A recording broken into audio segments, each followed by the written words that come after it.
Hello and welcome. Today we're going to make an easy garlic pizza sauce for sort of a cheater baguette pizza. I call it a cheater since we're going to be using pre-made baguettes and off-the-shelf pepperoni in this one. So let's look at what ingredients we will be needing. For the easiest version you can make, you will need some cheese, baguettes, and toppings, as you can see here.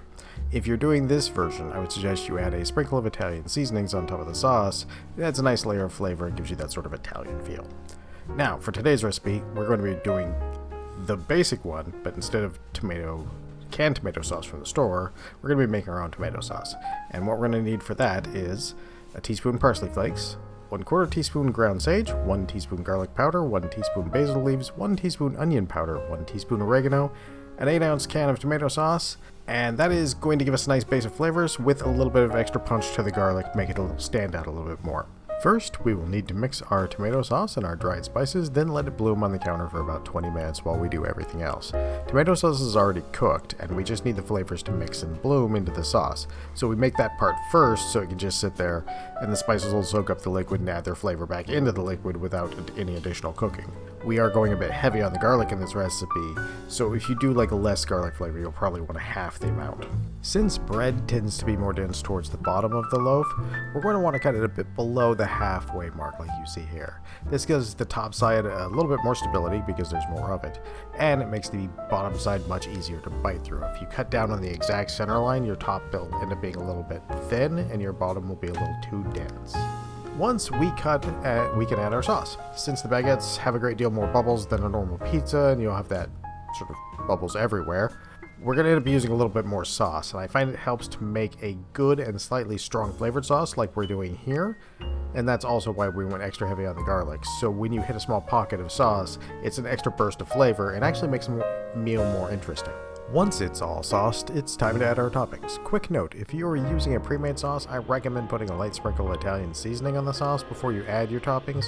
It adds a little punch to the flavors and kind of makes everything taste a little better. I add my toppings for the normal pizza before the cheese to make sure that they stay put on the pizza when you take bites. For my pizza with no cheese, it's normal minus the cheese and a bit lighter on the toppings, since without the cheese to hold them on there, they kind of start to fall off. So if you are adding toppings to a no cheese pizza, you have to be a little more careful and use a little bit less of them. If you are enjoying this video and would like to see more videos like it, subscribe for more recipes, cooking tips, and even more cat pictures. Me and the cats appreciate your support, and it helps the channel grow. Into the oven we go for about 10 to 12 minutes or so. What you're looking for is the cheese to be fully melted and just starting to get browned on the very outer edge.